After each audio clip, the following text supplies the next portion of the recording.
J'avais préparé un discours, mais je crois que ce n'est pas le moment de lire le discours. Tellement je suis heureux et ému. C'était pour dire que je suis présent et j'ai tenu à être présent. C'est là pour plusieurs raisons. Je vais vous en énumérer quelques-unes. Je suis fils d'Adjamé. À Broma-Côté. Ensuite, je suis en charge des victimes. Donc partout où on parle de victimes, je réponds présent. Je suis aussi celui qui, pour la première fois dans les actions de sortie de crise, à Paris, a lancé l'appel à la diaspora. Donc le fait qu'aujourd'hui, la diaspora canadienne vienne et mène des actions depuis un certain temps, je me suis senti interpellé par cette cérémonie. Surtout que c'est dans mon département. Ensuite, je suis, heureusement, je suis attaché aux ébriers.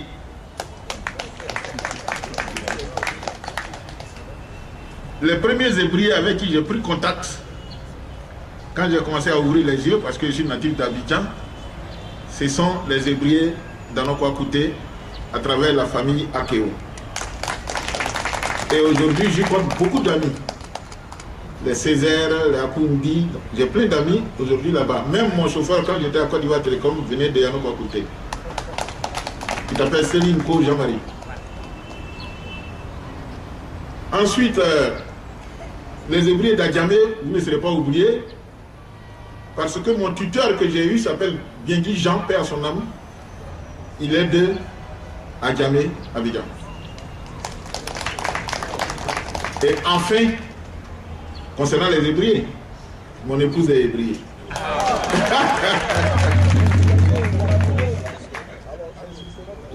Alors donc, je suis ici, c'est parce que, effectivement, je me sens concerné à plusieurs titres.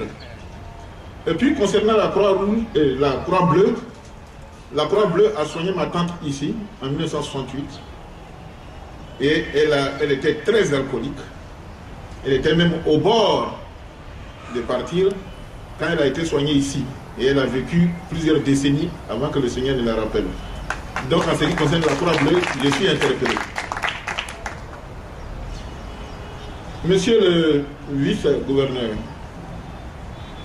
monsieur le représentant du maire de la commune d'Adjamé, monsieur le président de la Croix-Bleue Côte d'Ivoire, madame la représentante de la coordination générale des Ivoiriens vivant au Canada, monsieur le directeur général adjoint des douanes, merci vraiment pour avoir accepté, effectivement.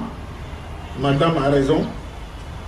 Et nous qui travaillons beaucoup avec les humanitaires et les ONG, nous avons effectivement ce petit problème-là. Mais si ça a été accepté pour la COGID, je pense que ça sera accepté pour les autres ONG qui vont avoir à nous aider. Je n'obligerai pas la douane de taxer tout entrant en Côte d'Ivoire parce qu'il s'agit de finances publiques, mais je me ferai fort d'être le plaidoyer auprès du ministre Dibi qui tient à ses finances comme à la première de ses yeux pour que de temps en temps il nous aide dans ce sens, surtout qu'il s'agit des victimes. Donc je ne vais pas être long, c'est pour dire que aujourd'hui, la question des victimes de guerre est très délicate. Et tout peuple, tout État, à chaque fois qu'il y a une crise, qu'elle soit naturelle ou accidentelle, tout État se sent interpellé parce que, dans la Convention de Rome, les États doivent être solidaires, c'est une obligation de leur population en cas de crise. Donc il faut que les préjudices subis soient réparés. Je ne vous énumère pas les méthodes ici, mais le président l'a dit avant moi, le chef de l'État, Alassane Ouattara, que il a lancé à plusieurs reprises, surtout à Yamoussoukro, lors de l'investiture de la CDVR, que tous les préjudices subis seront réparés. Mais je dois convenir avec vous que ce n'est pas chose facile. Ce n'est pas chose facile parce que, un, ça demande des gros moyens, de très gros moyens. Deux, parce que ça demande beaucoup de transparence et de sérénité. Et trois, parce que les impatiences sont très grandes. Mais vous devez convenir avec moi aussi que dans la sortie des crises, dans les actions à mener, tous les secteurs de sortie des crises contiennent des impatiences assez grandes. Tout est urgent. Et aujourd'hui, comme vous pouvez le constater vous-même, le gouvernement fait un effort pour que aucun secteur ne soit oublié. Avec aujourd'hui toute l'énergie développée par notre président de la République pour nous amener des moyens pour pouvoir résoudre toutes les problématiques des sorties de crise. Donc, c'est pour dire que l'État n'a pas oublié les victimes. Je veux même vous faire une confidence, c'est que nous sommes en train de mettre en place le cadre juridique et réglementaire de la réparation des dommages subis par la population. Mais en attendant, nous nous occupons des cas les plus indigents, des cas les plus sérieux, c'est-à-dire, j'en cite deux, les populations déplacées internes, qui sont des personnes qui vivaient dignement et qui ont dû qui ont dû fuir leur zone d'habitation pour pouvoir se retrouver, comme à la Croix-Bleue, dans des centres ou dans des sites où ils vivent de manière indigne. Heureusement, avec l'aide des humanitaires, nous avons réussi à les ramener chez eux, surtout pour ceux d'Abidjan. Vous savez qu'on a à peu près 6000 personnes contenues dans un peu plus de 1500 familles que nous avons retournées chez elles avec l'aide des humanitaires et avec le peu de moyens que nous avions. Actuellement, nous sommes à l'ouest. Avec les événements douloureux que Diopo a connus en Gilles, nous avons réussi à faire partir aussi toutes les populations déplacées internes, dont le dernier camp a été détruit. Et nous allons repartir pour pouvoir vérifier. C'est une action d'envergure que nous allons entreprendre, tant à Abidjan qu'à l'intérieur. Nous allons aller vérifier si ces personnes-là ont bien intégré.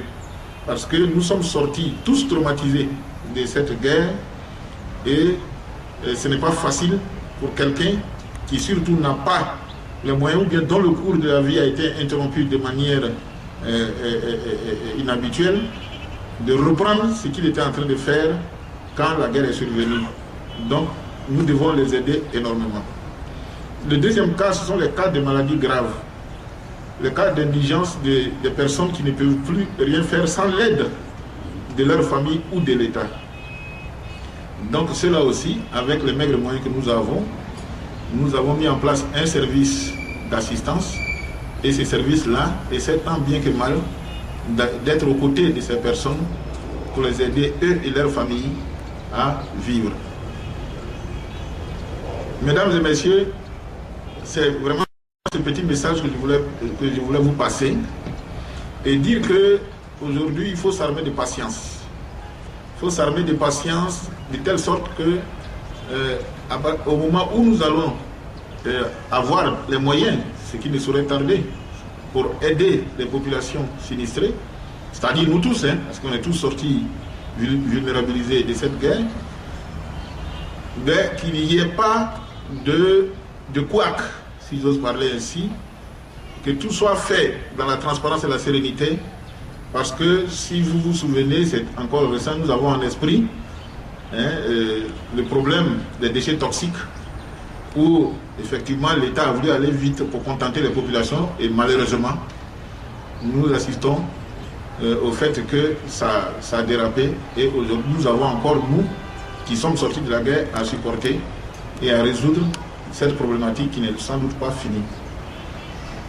Donc, je disais que tous les États qui ont connu des crises, tous ces États-là n'ont, après plusieurs années, pas encore réussi à résoudre totalement le problème de la satisfaction et de la consommation des populations qui ont connu des difficultés ou bien en détresse. Donc, mesdames et messieurs, j'aimerais remercier